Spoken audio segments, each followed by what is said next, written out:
So, when I ask, what is Odoo? What comes to mind? Well, Odoo is a bit of everything.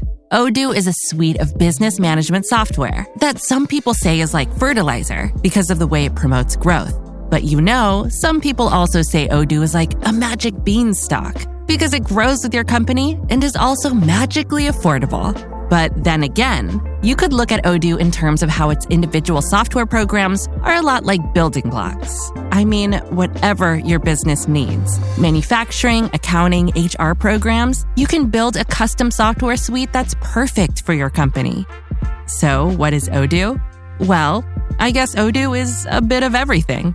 Odoo is a fertilizer, magic beanstalk building blocks for business. Yeah, that's it. Which means that Odoo is exactly what every business needs. Learn more and sign up now at odoo.com. That's ODOO.com.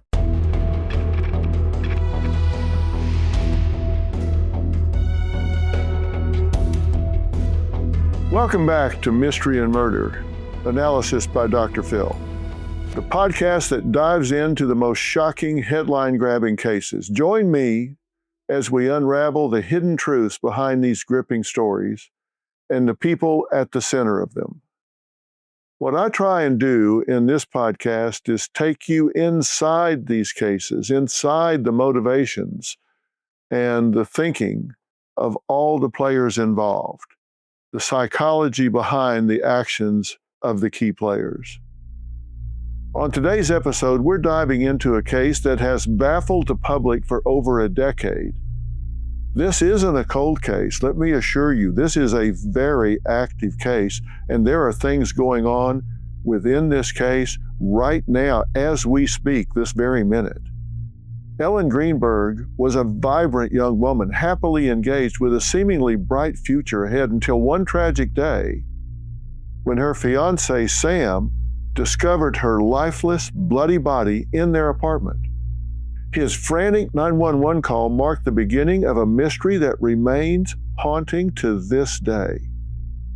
At the time, Ellen's death was ruled a suicide. But here's where the story takes a chilling turn. She suffered 20 stab wounds. Yeah, you heard me right. 20 stab wounds. Understandably, this ruling left Ellen's parents devastated. Ever since, they've been relentless in their pursuit of justice for their daughter, whom they say could have never committed such an act. Now, let me just take a minute here to talk about this. No parent likes to believe that their own child would take their own life. Every parent wants that to not be true. So there's a degree of denial with every parent. I will grant you that, no question about it. No parent wants to believe that. I always go into these things saying, of course they don't want to believe that. Of course they're going to resist that.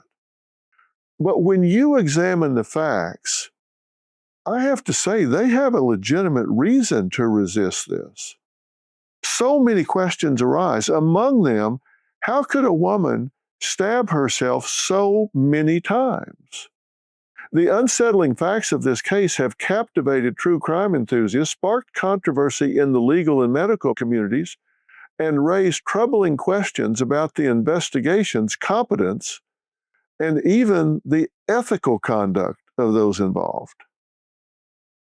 Now, 14 years later, this case is still developing with shocking twists no one saw coming. So I want to start breaking this down so you can start weighing in on this. And I do want to hear from you about this. Now, before we talk about how Ellen Greenberg died, let's talk about how she lived, the kind of woman she was.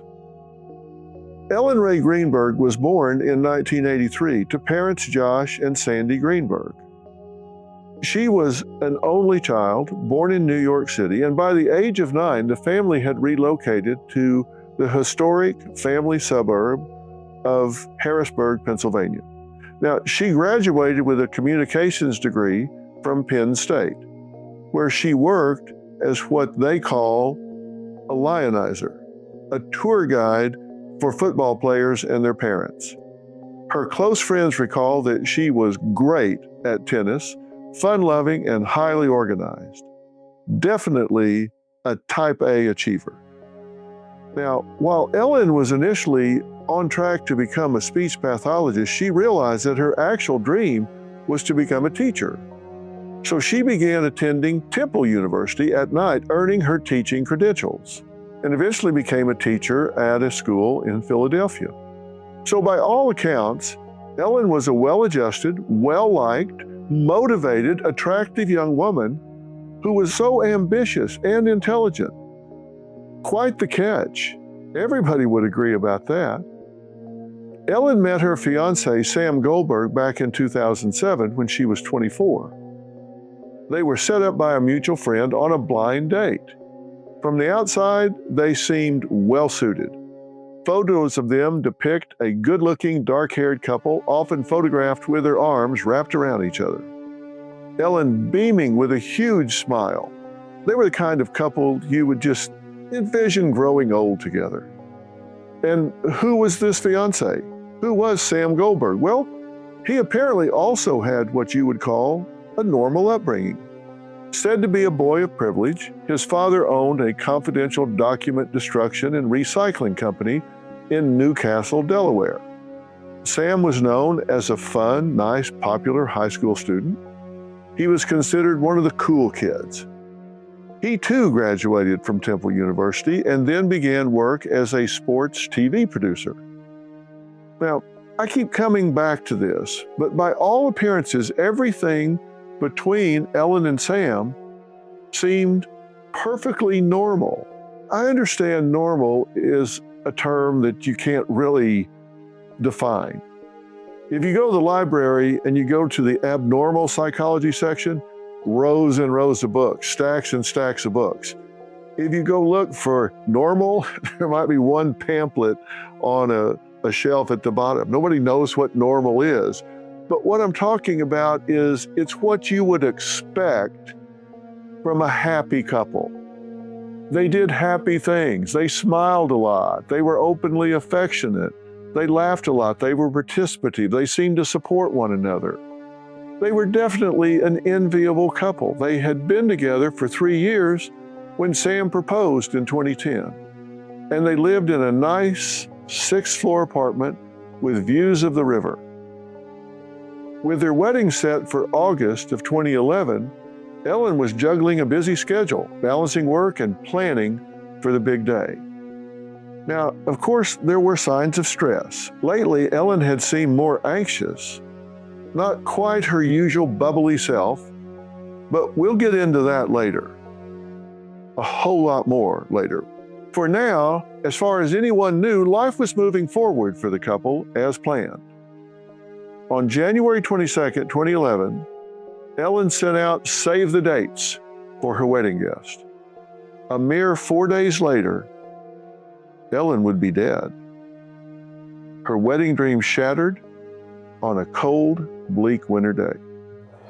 Coming up next, we rewind to the morning of January 26, 2011. A routine phone call, a mother's last words to her daughter, a powerful timeline that retraces Ellen's final steps. Could it reveal the answers we've been searching for?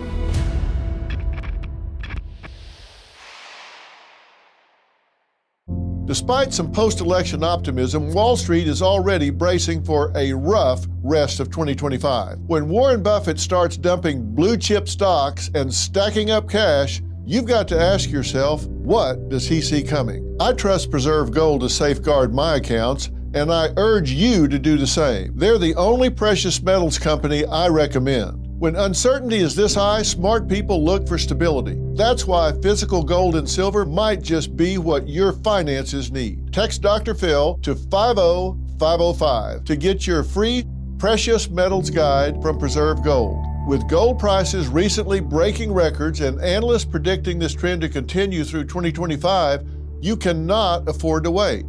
As a bonus, you can get up to $15,000 with a qualified purchase from Preserve Gold. So don't wait. Text Dr. Phil, that's DRPHIL, to 50505 today.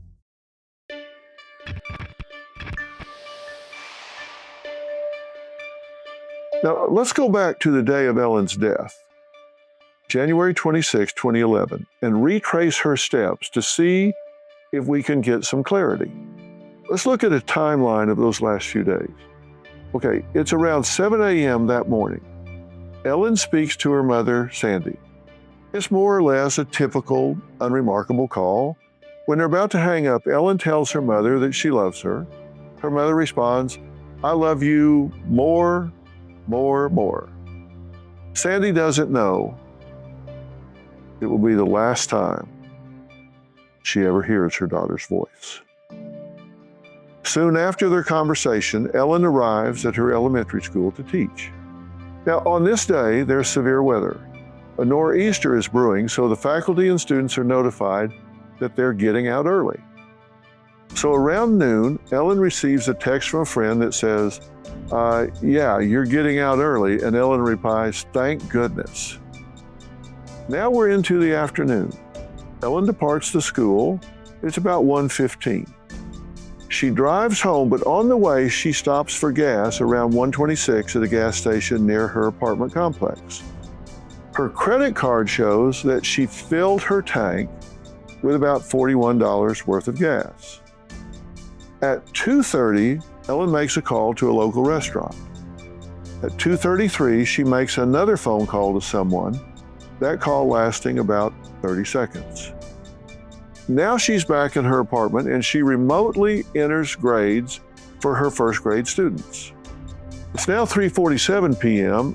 and Ellen sends what would turn out to be a final text message to a friend of hers.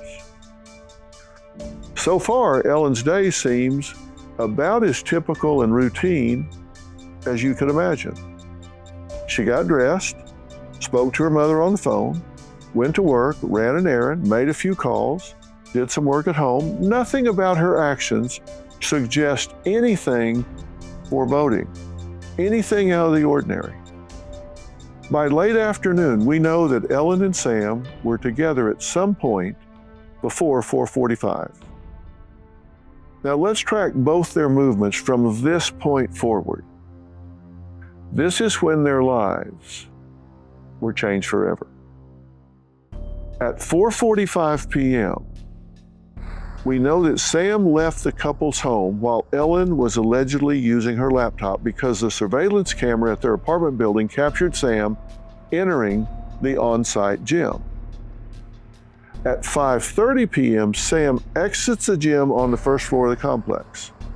Again, this is captured on the apartment's surveillance video. Now, Sam claimed that when he returned at 5:30 p.m. to their shared home, he realized he couldn't enter the apartment because the door had a hotel room style latch engaged from the inside. Despite using his key and banging on the door, Ellen did not respond or come to unlock it. Now, neighbors later say that around 5:44 p.m., they hear Sam outside calling Ellen's name. And getting no response, Sam then began calling Ellen and sending a flurry of texts, desperately trying to reach her and get her to just open the door. Now, here are the texts he sent her. Sam, hello, open the door. What are you doing? I'm getting pissed. Hello, you better have an excuse. What the F? You have no idea. Soon, Sam recounts that his irritation gives way to concern. He goes down to the lobby where he explains the situation to the security guard on duty, asking him to help him get inside. The security guard refuses, saying it's against the building's policy. However, the security guard does use the complex's phone to call Ellen's cell number. Those calls go unanswered. Now, during this time, Sam calls his cousin and his uncle, explaining that Ellen is inside the apartment, but is not responding. They tell him, you should call the police. It's now about 6:30. Sam was on the phone with his cousin and uncle when they finally decided to break down the door, what he found was a horrific sight. According to Sam, when he finally forced his way back into the apartment, there was Ellen, his young, beautiful fiancée, slumped on the kitchen floor, her lifeless body wedged between cabinets. Overcome with shock, he screamed before dialing 911. Now, let's take pause here. From the start of this case, it's as bizarre as it is tragic. You hear about women disappearing, crimes of passion.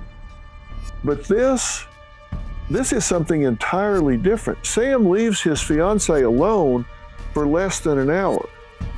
Not at a gym across town or even down the block, but just downstairs in their apartment complex. And in that brief window of time, something compels Ellen to latch the door shut, only for him to return and find her lifeless body on the kitchen floor. Coming up, I take a hard look at the heartbreaking realities parents face when grappling with an unthinkable loss. Are they in denial, or is there more to the story? And what do the shocking details of Ellen's case tell us?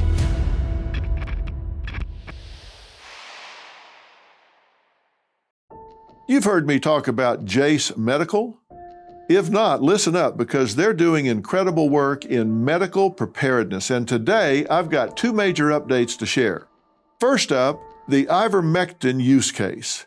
You've probably seen the headlines calling it a wonder drug. The scientist who discovered it even won a Nobel Prize, and now Jace is offering a 30-day supply at the best price you'll find anywhere. Next, the upgraded Jace case, an emergency supply of antibiotics delivered to your door. They've doubled the number of medications to 10 at just $20 more. And now, the most comprehensive and affordable kit available. Get it before you need it. Don't wait, order today. Visit jace.com and use code PHIL at checkout for a special discount. That's JASE.com, code PHIL.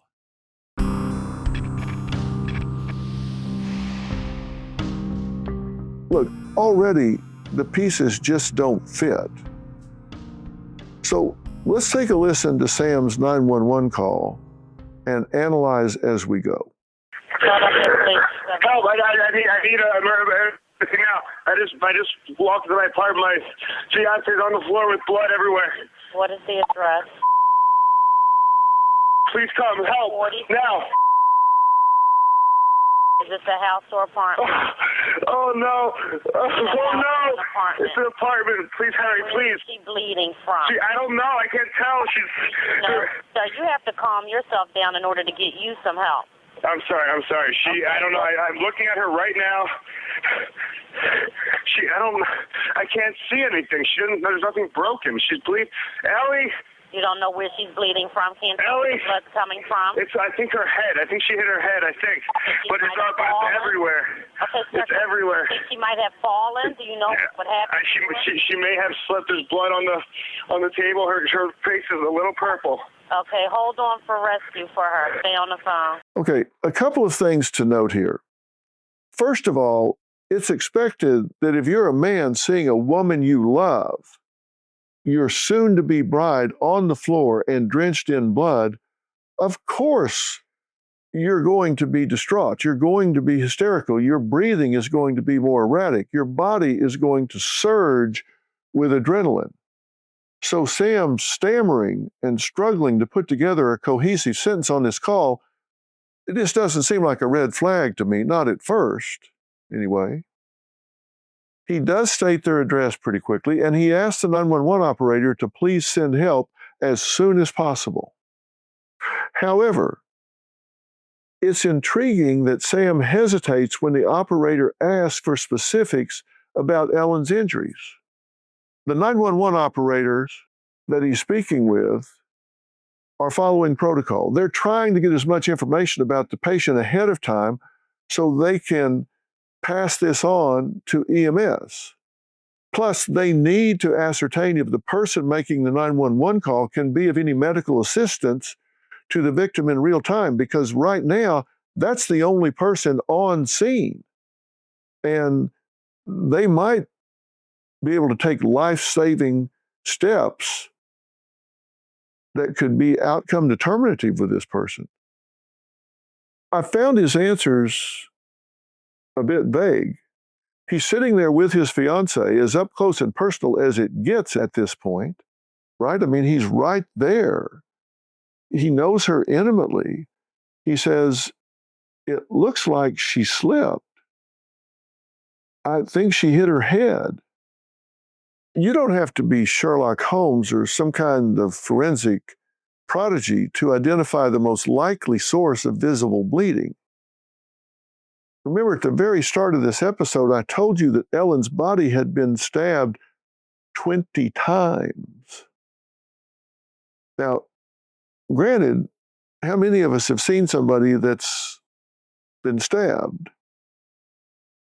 So we have to take that into account. This man is on the phone with his fiancée. Her body is riddled with stab wounds. There's a lot of blood. And he's speculating that the wound, quote unquote, may have come from her head. Now, to my way of thinking, this already just doesn't pass muster.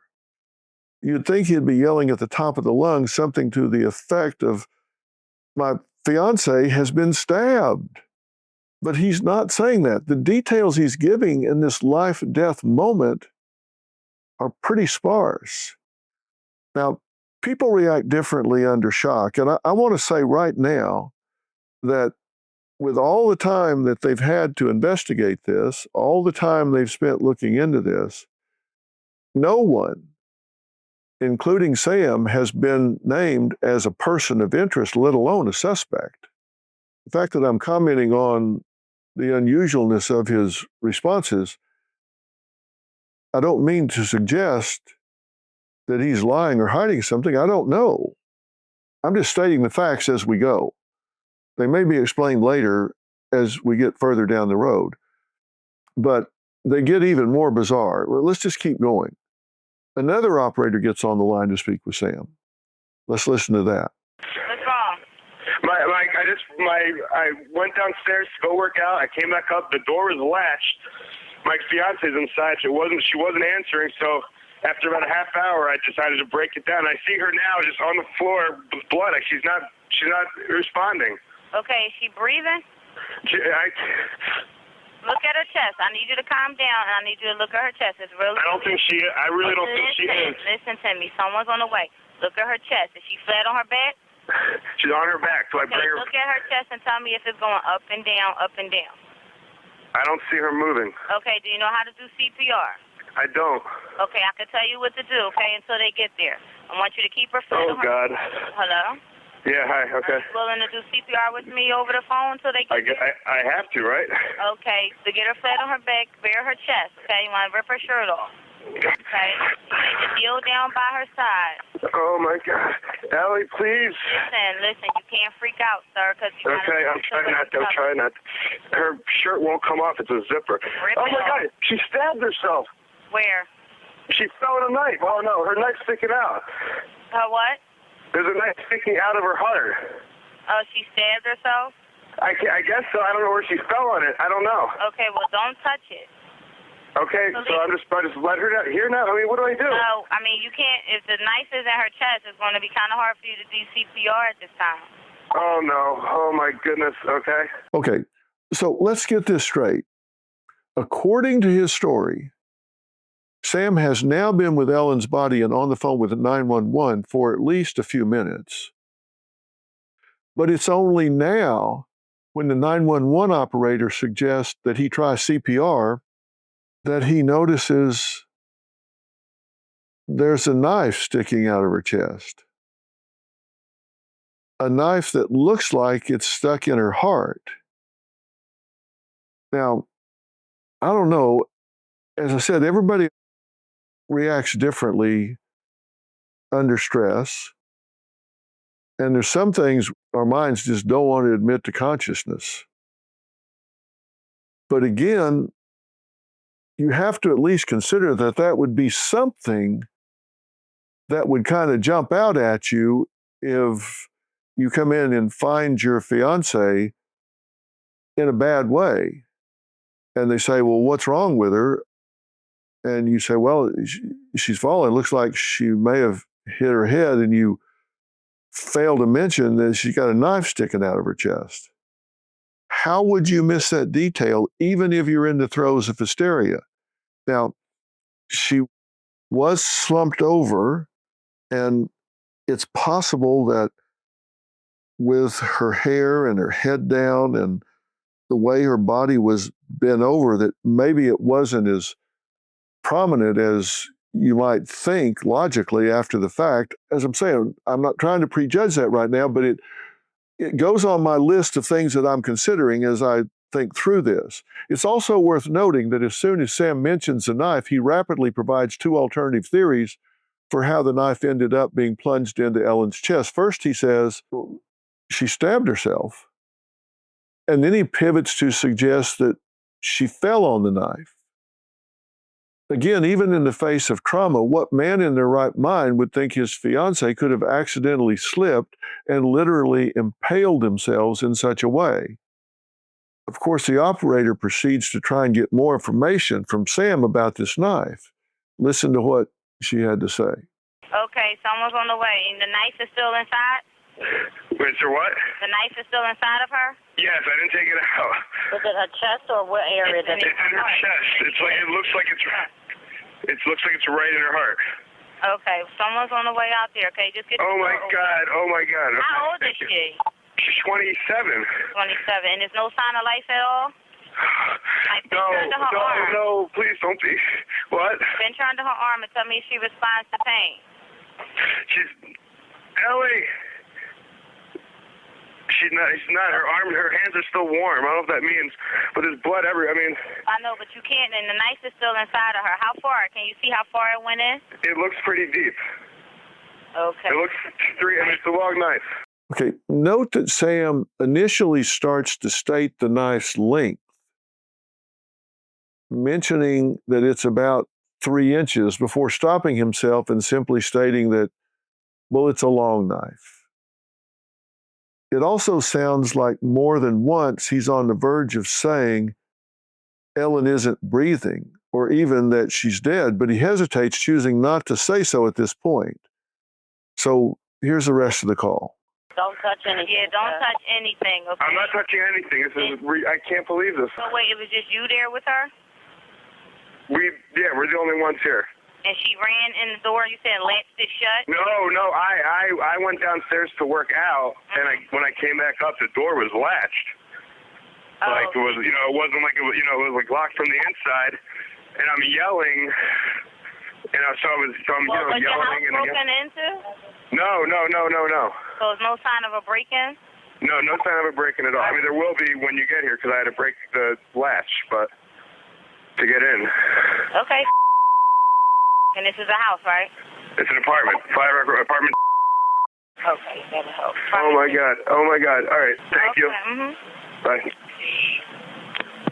A few more things about this call. First of all, at the end of this call, Sam's casual sounding bye that he tosses out to the 911 operator, just, I don't know, it just seems out of place to me. This is an emergency.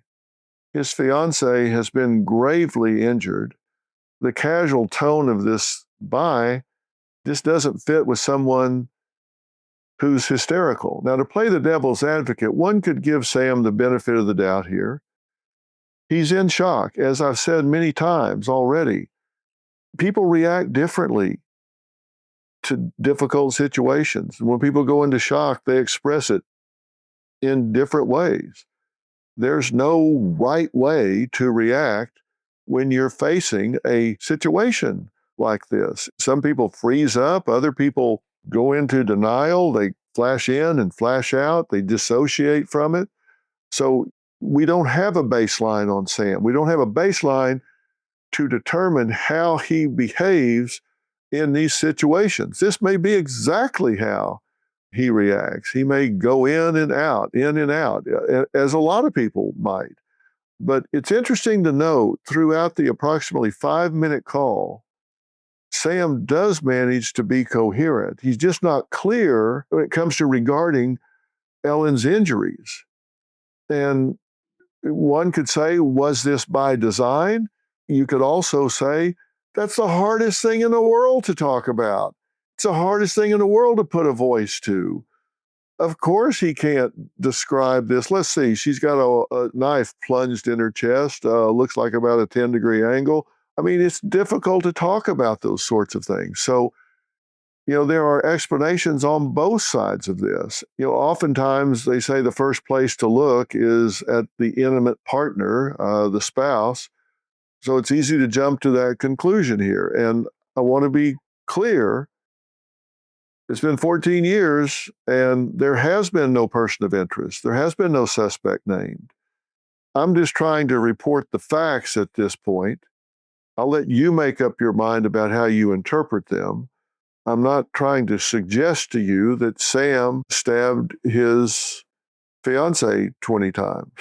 There's nothing in his history or background to suggest that this would be something you would predict based on his personality or their relationship.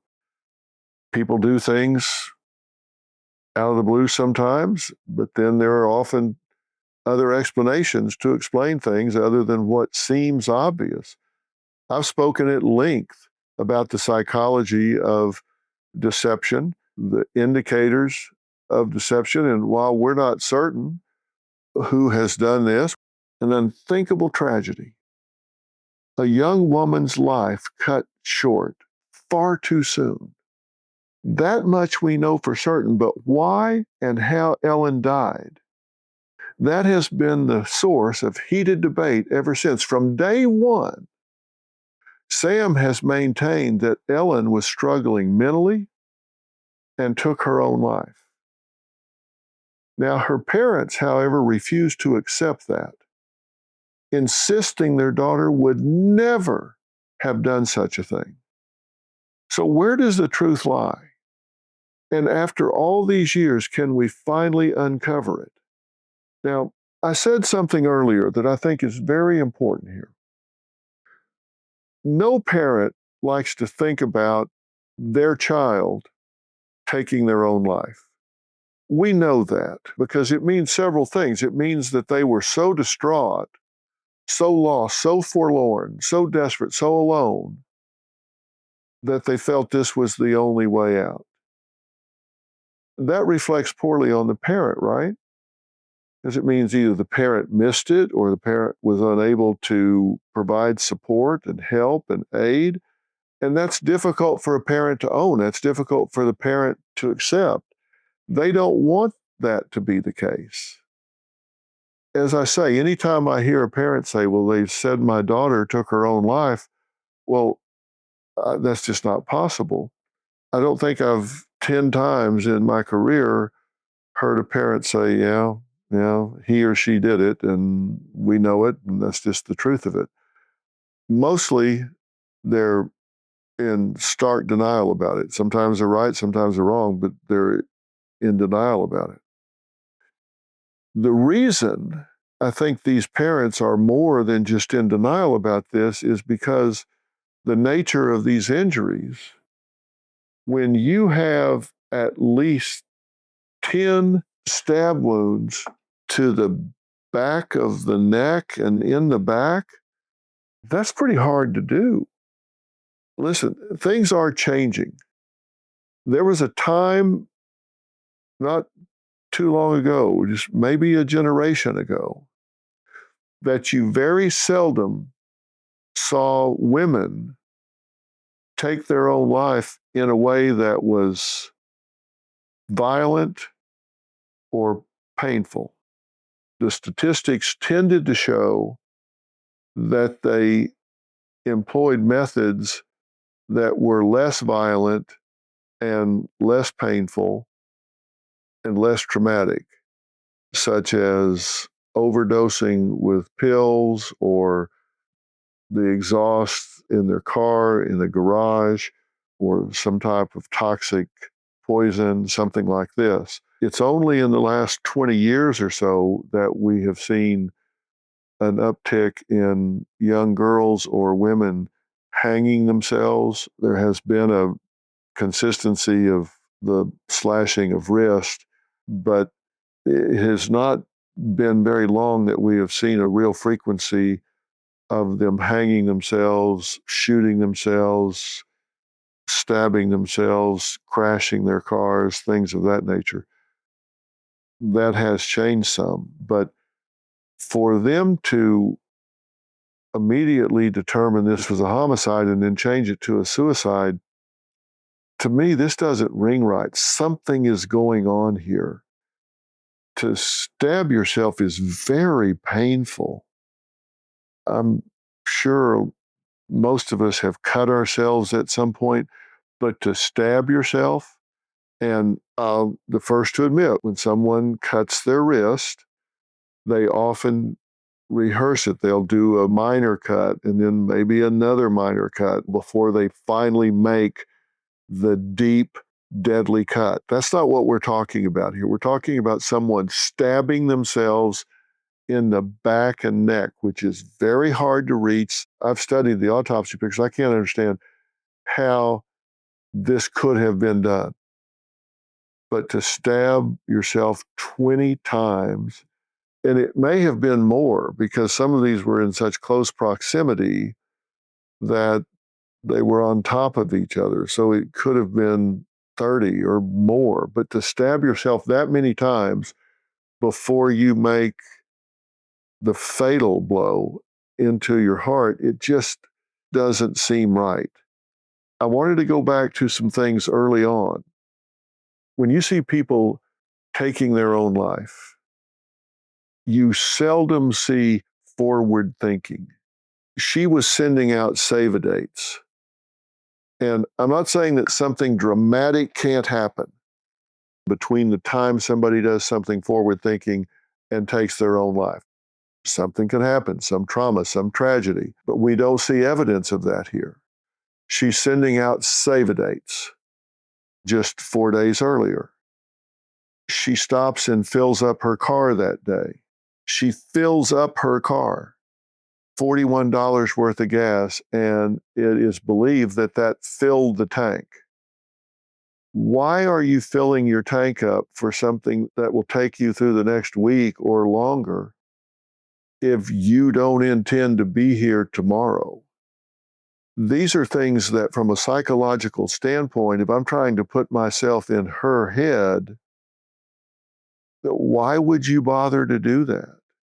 You wouldn't. You just don't do that. You don't provide yourself a means of transportation next week if you aren't going to be here next week. Now, that may sound simplistic, and you can explain that away. You can say, well, she decided after she filled her car up. Well, what happened? She had a very open relationship with her mother. She would call her mother. She would cry to her. She would say something occurred, something happened. She had fresh berries and oranges washed and cleaned in the sink. That doesn't seem like somebody that is in a really dark place that's getting ready to stab themselves 20 times. It just is inconsistent, is what I'm saying. There are a lot of signs here, situationally, psychologically, that don't point to suicide. They also don't point to Sam doing this.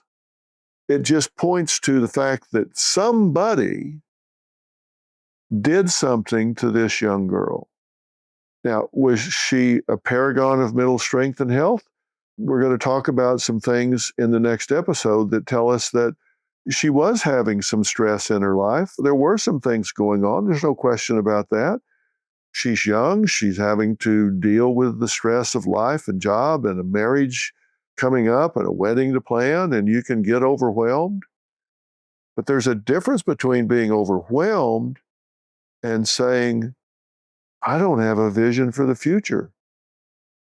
I'm going to end my life. There's a big difference between talking about it and seeing it through. I'm going to try and see if we can reconcile that. It doesn't mean that people who talk about it don't do it, or people that don't talk about it do it, or don't do it, because that's not true. People sometimes don't say a word about it and then do it. And people who talk about it sometimes don't do it. And people who talk about it aren't just trying to get attention. They oftentimes carry it through. So there's no set way that people go from living their lives to taking their lives. We're going to unravel all of that. But this is a case that is not settled yet. And there's a lot of pressure for this case to be reopened. There's a lot of pressure for this not to be just put in a box and kicked to the back of the police department. This one is alive and drawing a lot of attention, certainly from me. I believe if we keep the bright light on over this, we can get this case reopened and we can find out what really happened here. And on the next episode of Mystery and Murder, we're going to break down the investigation into Ellen's death. What did the autopsy reveal? Why was this initially ruled a suicide? That just doesn't make sense. What was really happening in Ellen's life in the days leading up to that fatal moment? She was in therapy, and could therapy sessions and the notes from those sessions hold some missing clues where this all makes sense? That's all coming up next. Thanks for listening. I'm Dr. Phil.